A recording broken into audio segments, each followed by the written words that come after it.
On se situe ici dans la salle des malades de l'Hôtel-Dieu de Bourgoin-Jallieu, qui était le premier hôpital de la ville, et il a été transformé au fil des années. Donc on est dans un bâtiment du 18e et la chapelle dans laquelle se trouvent les métiers à tisser est un bâtiment du 17e. Qui va donner le nombre de trames sur tout.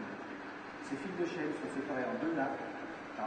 On a eu deux très belles expositions qui ont eu un fort taux d'audience auprès de notre public.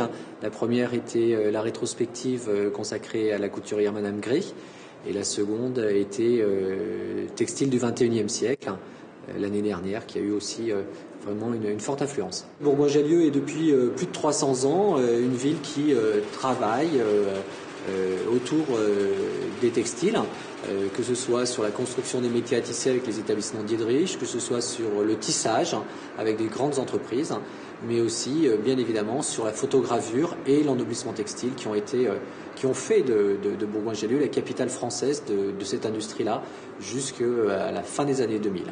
On parle ici d'hommes, on parle de métiers, de l'histoire de la ville et de l'histoire de son patrimoine à la fois industriel, mais aussi le patrimoine de ce qui fait la société des habitants de Bourgoin-Jallieu. Le grand public a toujours un imaginaire assez développé quand on parle des réserves d'un musée. Il faut savoir que quand un musée expose une pièce, il en a 9 en réserve. Donc vous imaginez bien que ce soit ici à Bourgoin-Jallieu ou le plus grand musée du monde qui est le Louvre, on ne présente qu'environ 10% de nos collections.